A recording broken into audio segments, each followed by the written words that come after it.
everyone, and welcome to Barefoot with Spirit podcast show. I'm your host, Leanne, the Barefoot Medium. I'm incredibly excited to connect with you and to be able to bring you channeled information from Source, Spirit, the Divine, to inspire you to transform your experience, consciously manifest your desires, and connect with your intuition and spirit. Now, before we get started, I just would like to take a moment to acknowledge the traditional custodians of our lands on which I stand and which my guest stands, and to pay respect to their elders, past, present, and emerging.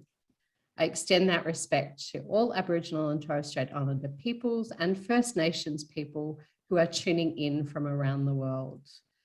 Now, kick off your shoes. Take some big, beautiful breaths into your heart space and imagine stepping into this beautiful, spiritual, sacred container for a deep, intimate conversation with Jean Atman and myself on healing from toxic relationships. Now, Jean is a conscious coach and quantum healer. She basically helps people to get out of their own way by helping them release who they think they are so they can step into who they can be. Her primary focus is on empowering people to heal past pain so they can finally build a life that they choose. She remains fiercely dedicated to that cause, and throughout her 21 years of her professional career with empowering tens of thousands of people worldwide to consciously create a beautiful life experience. Now, hi, Jean. Hello there. Thanks for you. having me on your show, of course. Pleasure. And, for those watching and tuning in, we've had a little bit of an experience with some technology as we've connected in. So we're both in a little bit of laughing through it, which is perfect given our topic. So, Jean, can you just introduce yourself a little bit and tell us about your journey and how you've stepped into doing the work that you're doing? Sure. Yeah. And thanks again for having me. I was giggling because I think two intuitive people in technology sometimes it can be a little challenging. So it's a good thing we have good senses of humor. Absolutely. Yeah, I came into this plane of experience really feeling like it was never home to me. I've kind of born into a family that didn't ever feel like it fit, grew up in a town that felt way too small for what I needed. Just kind of really felt like I didn't know if I belonged here at all or how to fit into this plane. So it was a really confusing time ever since I was little. I've had exposure to the upper realms, earthbounds and things in our house, spirits, all sorts of things were coming to me when I was little. I didn't really know what to do with that. And my parents didn't believe in that stuff. So I didn't have anyone to talk to about it. And so I tried to suppress that part of myself for a long time. I ended up being a pretty rebellious teenager and just trying to do anything to kind of escape this strange plane that we live in. And it wasn't until I, graduated college and sort of moved on with my life more that I finally started opening up to the potential of of the gifts that were within me. But it definitely was a kind of a tumultuous and confusing journey for most of it. And as I found my gifts in 2001, when I was introduced to Reiki, I found that other people also understood energy. And that to me felt like I finally could find my tribe or others that could understand and could also teach me about what I was already experiencing. And that kind of started the true evolution of coming back into myself. I love that.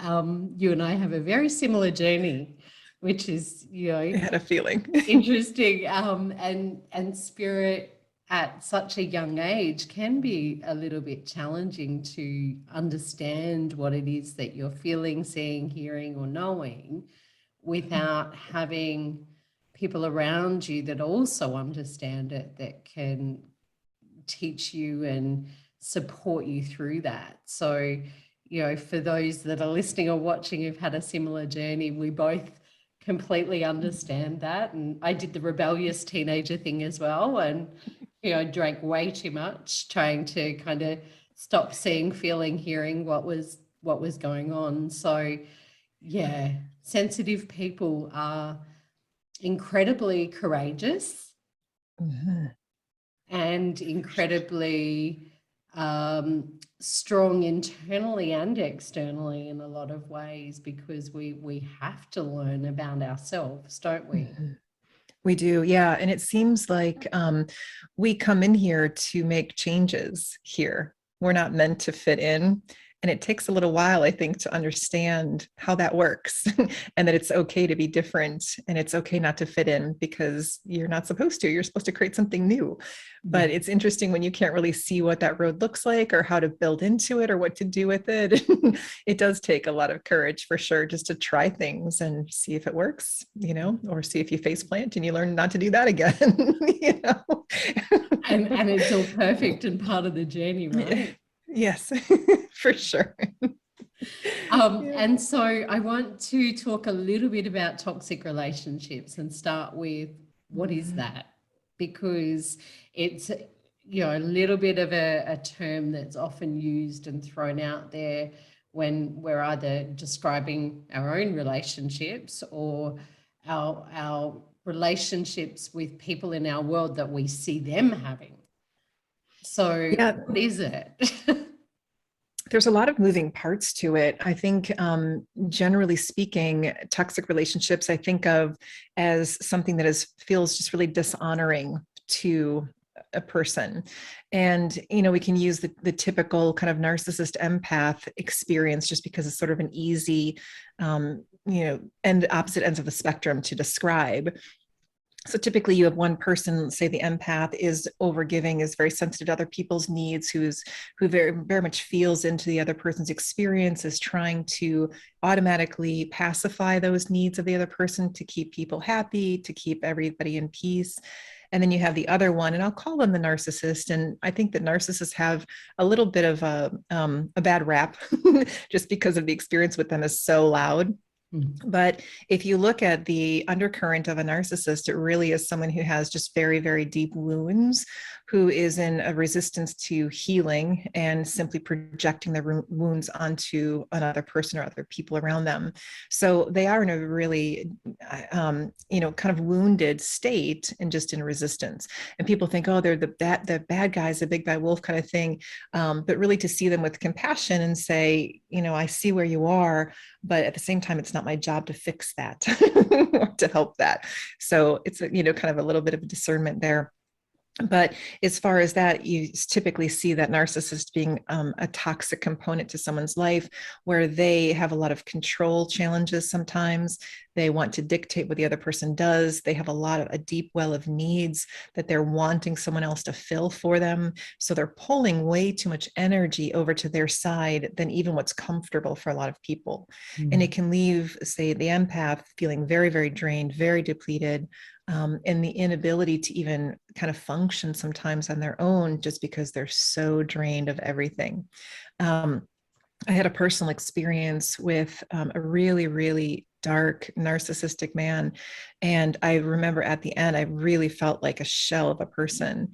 And people around me were saying, I don't even recognize you. You're typically so light and so full of life. And you're not that. It's like your light is gone.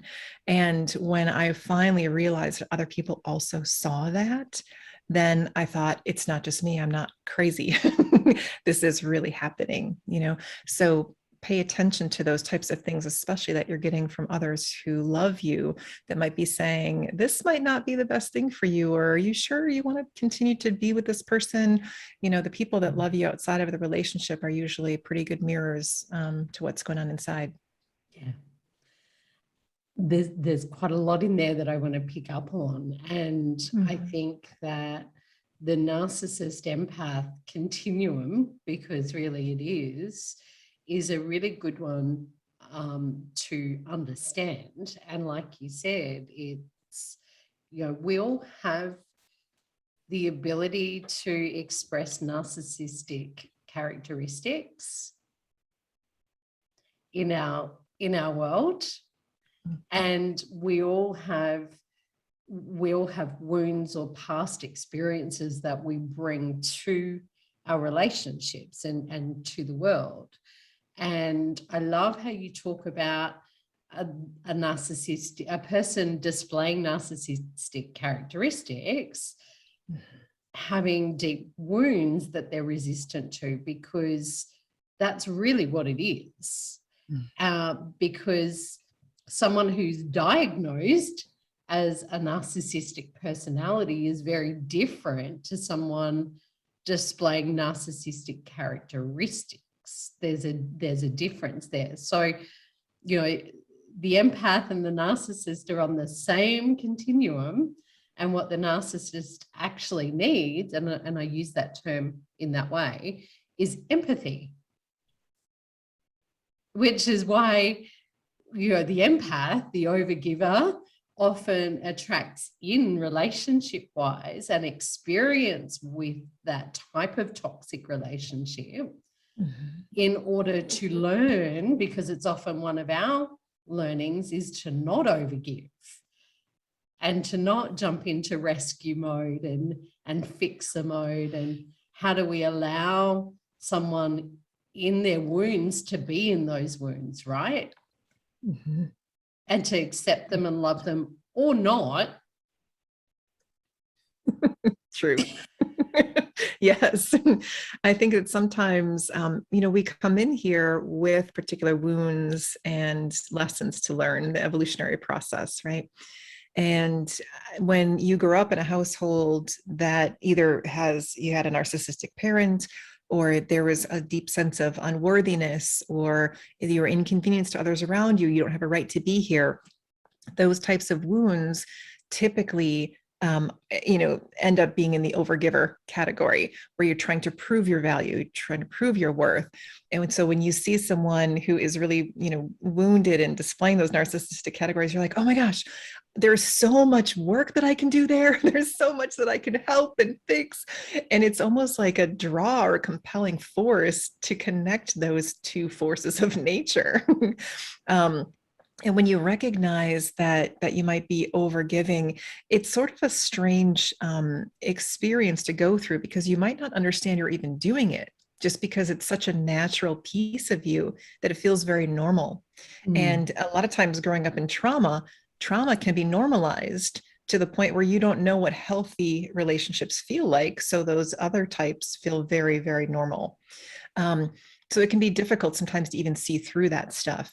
And so if you're trying to discern if you're in a narcissistic relationship or a toxic relationship, just start to think about how you feel. You know, if you feel belittled, if you feel disrespected, if you feel dishonored, if you're being heard and listened to, and, you know, those very, very basic needs, are those needs being met?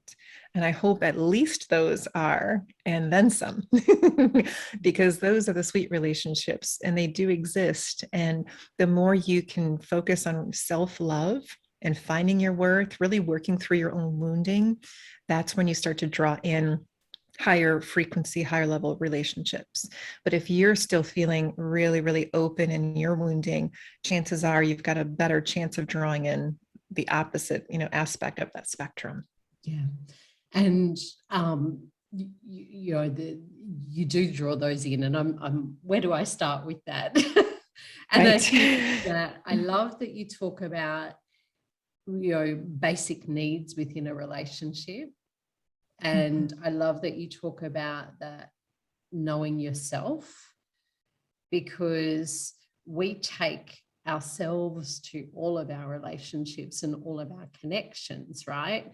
And if we're in our deep wounding and if we're in resistance to our own healing, or if we don't know what we need, want, and desire in life, and that's what I've found a lot of overgivers, and they're often women, there are men as well. We don't know what we need in relationships, which comes back to that self-worth and that self-esteem.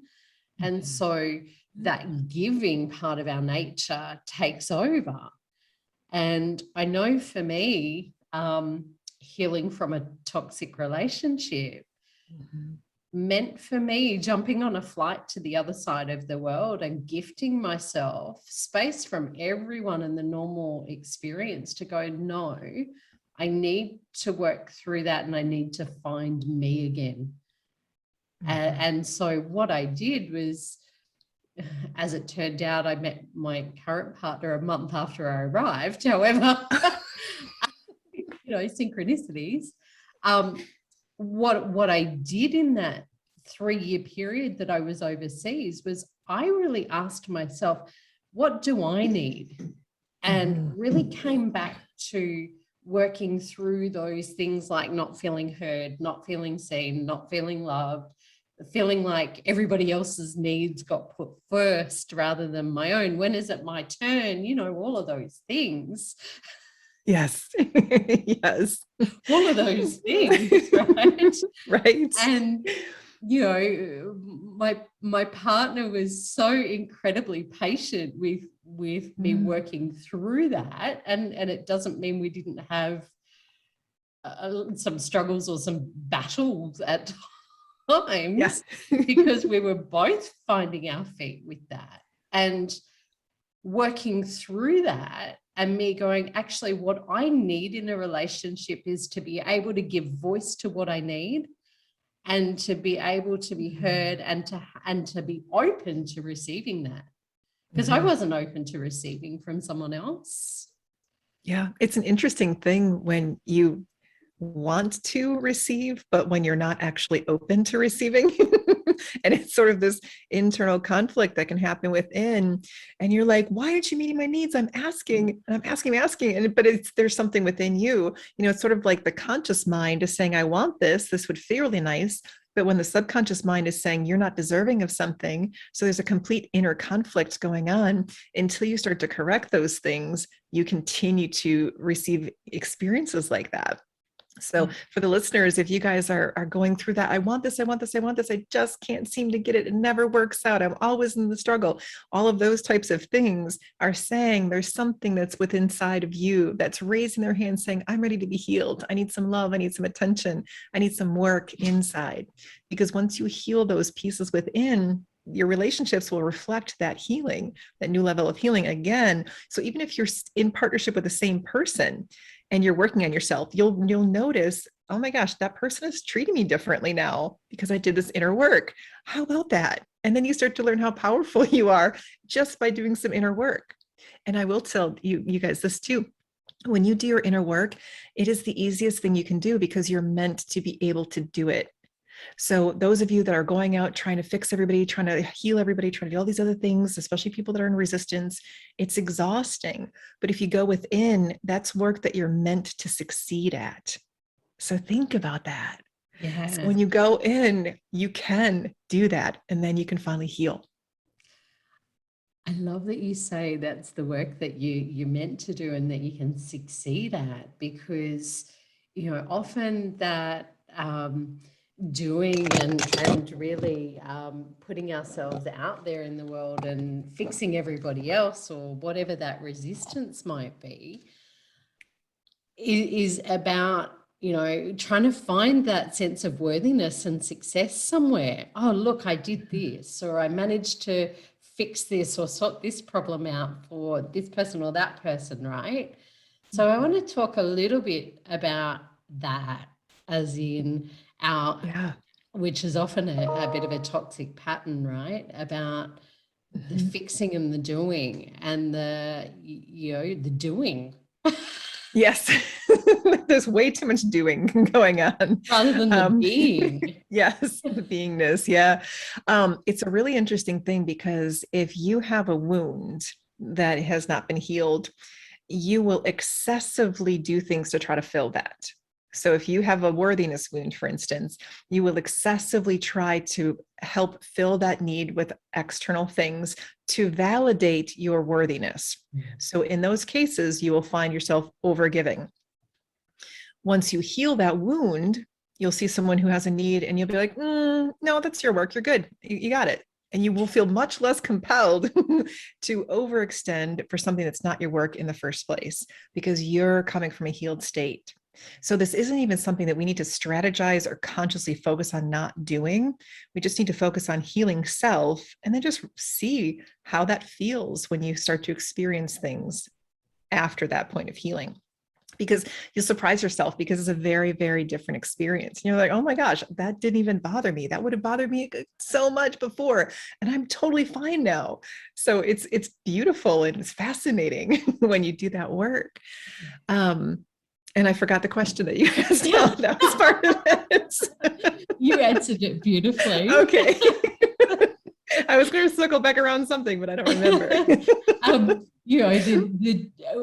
Coming back into that doingness versus beingness, right? Yes. And that's exactly what you're talking about, is us feeling that hole or that need within ourselves to feel validated or confirm our worth. And I often talk to clients about, your worth is an internal thing. It's an energy that you have the ability to tap into at any given moment, because you are worthy just by being, just by existing in this world. And it's interesting if we see it as an energy, and it's a bit like your beautiful photo or image in the background there.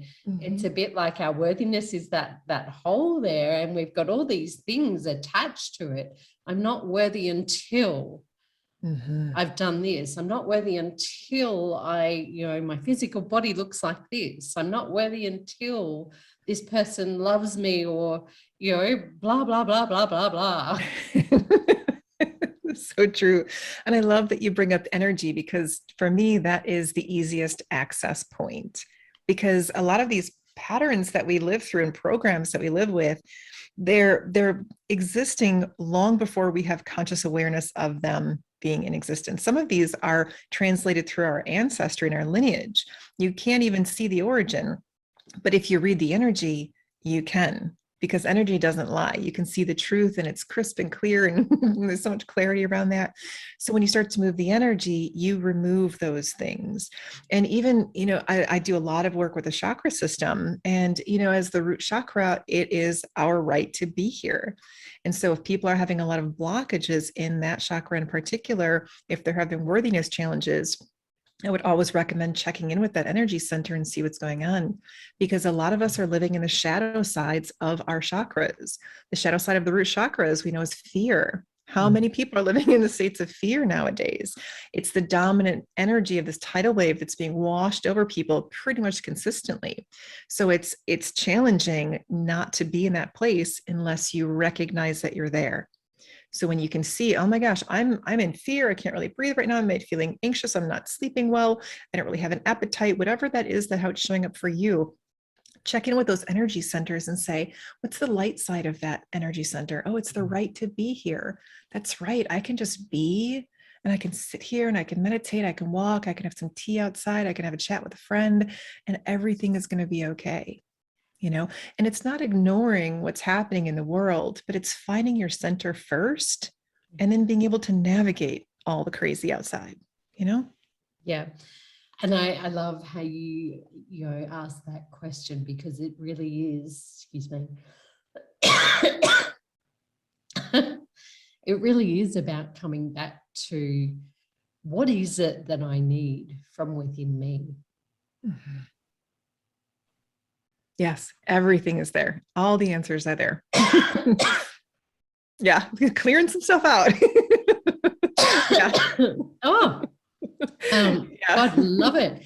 And fear is just an energy, right? Yes. And I like that you bring that in, because we're in a global sense of heaviness or fear, or there's quite a bit of that out there at the moment for some people. And there's others of us that are doing our work and connecting with ourselves and our inner being and our knowing and our worthiness and our dreams and our goals and our visions for moving forward, and transforming that heaviness that's sitting in the kind of global consciousness at the moment. And the reality is that fear cannot exist without love. Yeah. And so if you're seeing, feeling, knowing fear at the moment, or you've got some wounds or things coming up, look for the love in it. What's right about it? What is it that it's asking you to invite in? Exactly. Because fear is an invitation to open. It's an invitation to, like you said, worthiness. And what I need today is, asleep, or what I need today is to read a book. What I need today is a cup of coffee, or to talk to a friend, or to do some work and be productive. It's okay to be productive and get stuff done. And what I need is to support someone else today. And if that's an inner drawing, if you're being guided and inspired to help and support, then that's different from jumping in and doing. Isn't it? It's interesting when you talk about the energy of fear, typically people will contract and they almost get kind of stuck or paralyzed in that place. And so, especially if you're feeling into fear, think about softening through the body. Think about releasing the tension that you're holding on to. Think about, can you breathe right now? And focusing on what you would prefer a lot of times can help you to move out of that state that is uncomfortable and into a better one. But I like to teach a lot. The first step in changing anything is recognizing that you're in a state of suffering, or in a state of discomfort, or in a state of somewhere where you don't like to be. And that knowing is the first step, and usually the hardest to recognize that. But once you do, then you can apply your free will and choice to make the changes that you prefer. And I will tell you, it is so much easier nowadays than I have ever seen in my couple decades of experience, because there's so many more people awakening on the planet. And it's really supportive of this energy.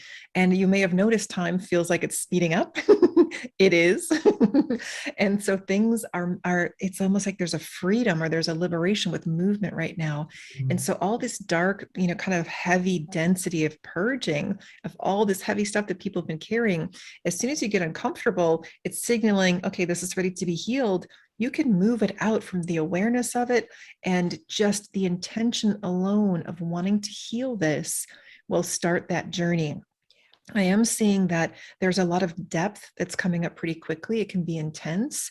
So I do recommend to people, if you're feeling really competent in doing your own work, awesome, go for it. But I do also think that there are those of us out there specifically here to help people step into this awakening process with much greater ease. It's challenging, it's intense. And I know I have my team of people when I need some extra support, but we're really learning now, especially as women, it's okay to ask for help.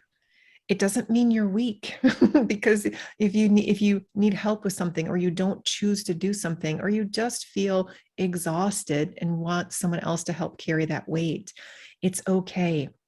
And the more we can get away from that old program that you have to do everything yourself to prove your value and your worth and that you're worthy of being here, it's like dropping all that stuff off and coming into this freedom to say, we're all here to carry the weight together. And that's a beautiful aspect of what we're stepping into, finally.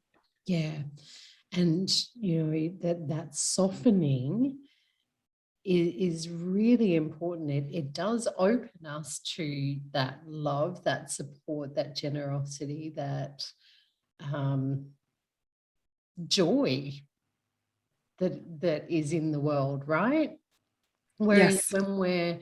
when we're in fear energy, or that struggle, or that hardness, it puts us in resistance of where we need to be. And that first step, I love how you say that, is really acknowledging, what, I feel exhausted. I feel like I'm in pain. I feel like I'm struggling. I feel like I'm, sad or in grief or in hurt, or whatever that might be that sits there. Or I feel angry.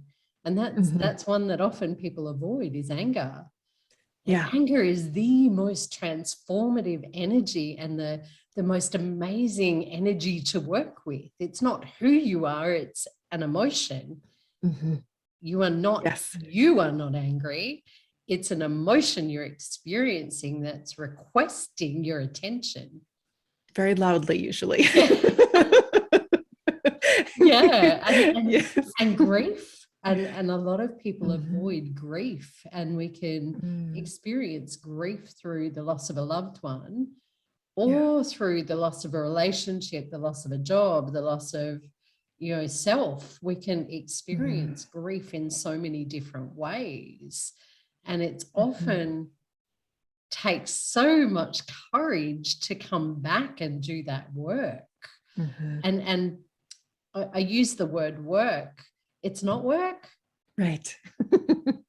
It's takes so much courage to come back and be authentic and conscious and present to what's coming up for you, Mhm. and And to be willing to clear it and shift it and step through it.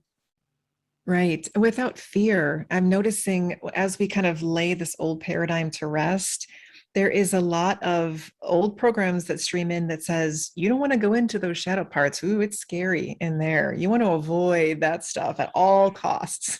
You need to stay extremely busy, keep TV and radio on all the time, go out every single night, get to bed way too late. So you're kind of, a hot mess the next day too. All these things that created avoidance of being able to get in there. And I will tell you, there's absolutely nothing to fear in those inner worlds. It's just pieces of self that have been neglected or ignored or rejected in some capacity that just need some nurturing and some love and some healing. And so when you can know that there's nothing scary in there, there is intensity, but it's almost like the difference between anxiety and excitement. It's kind of a fine line between the two. It's intense in there, but it's fascinating. It's like, holy cow, I didn't even know that was in there. That's a part of me. And just to get to know yourself. And I've been doing this work for decades, and there's still more that I'm learning about myself every single day. I'm like, holy cow, how deep is that place? Yeah. And so, and I do think that, anger, I wrote an article years ago called The Gift of Anger. And, my first thing was, I'm sure you're saying this chick is crazy, because how is anger a gift? But it's a very active emotion. It's asking you to do something. And typically it's linked to setting a boundary. There's some aspect that you're being pushed, and it's asking for you to show up and say, draw a line in the sand. And as far as grief, a lot of people hold on to that. And I will say this about grief: when you experience a loss, and this could be a loss of a loved one, like you said, loss of self, I love that part, is so big. Even when we release a chapter of our lives, there is a sense of a grieving process to kind of lay a piece of ourselves to rest. And so we can carry this grief, and it can feel heavy, and it can feel kind of cathartic to cry. But grief is actually a healing energy. It's there to cleanse if you let it. But it comes with some intensity, which can be a little bit intimidating. But if you go into it, you realize, I kind of like it in there. I can swim in there, and it feels actually kind of soothing. And when you stop fearing that and kind of step into it, all of a sudden it starts to flow out, and you're no longer carrying that density in your energy body. And when you carry things in your energy body, you kind of set yourself up for some physical ailments too, if you're not clearing. So those stuck emotions can eventually turn into or translate into some physical dis-ease. So we always, talk so much about energy clearing and working with those emotions, just to make sure that you're staying in a nice, healthy flow. Yeah. There's so much more we could talk about on this topic. And I love what you bring to the world. And thank you for doing that work. Thank you as well. It's a beautiful thing that, you're gifting you to the world, and your gifts and your skills and your knowledge. So thank you. If there's one tip that you could give people about healing from toxic relationships, whatever that looks like for them, what would it be? I would really recommend that it can be so complex. So I always love to simplify things. The more you can focus on just loving yourself, paying attention to how you feel, paying attention to your needs. And even if you're currently in a partnership or a relationship of some sort with someone who's not making you feel amazing about yourself right now, It's okay to distance yourself from that energy and continue to focus inward. And the more you can practice self-love, self-care, and I'm talking like soul level self-care. It's not just eating and sleeping and bathing. Those are basic needs. This is deep soul care, where what do you really need? You're on a purpose here. Are you able to walk that purpose? And if you don't feel like you can, release those limitations, because those obstacles are just illusions. Yeah. If you're saying, I can't because, try to stop that dialogue with self and decide, I can because I choose to. Yeah. And free yourself of the limitation first, and then you can much more easily walk through it in this dimension. Yeah. I love that. Yeah, thanks. That's what I got. You know, and at the end of the day, we come into the world as us and we go out of the world as us. So and true. So everything and everyone around us is just external. So why not love you first? And I know, you know, that's kind of the catch cry that people say around relationships in particular, is you have to love yourself first. Well, actually, that's your journey. That's why you're here. That's why we're all here, is to learn to love ourselves more. And the way we learn that is through our experiences in connecting with others. I completely agree. Yeah. I think it's something that we blow off sometimes because we think, yeah, we got it. But until you get it, you're like, oh, there it is. Now I got it. Yeah. So keep walking it. It will continue to unfold. The more you just even set that as intention, you just continue to improve day by day. It's just practice. It's all just practice. Yeah. Beautiful. Yeah. And Jean, can you share with everybody where they can connect with you further if they want to learn more about what you do? Yeah, the easiest place would be on my website. So it's just jeanetman.com. And I have several offerings and learn more about my work on there as well. But that's probably the easiest place. Perfect. Beautiful.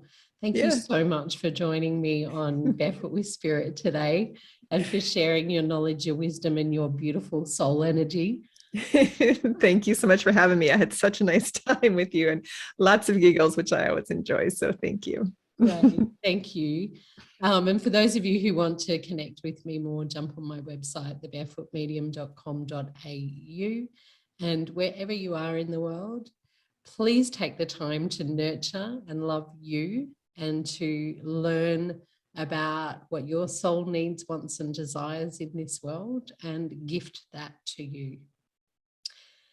Thank you, everybody, and I look forward to connecting with you in the next episode of Barefoot with Spirit.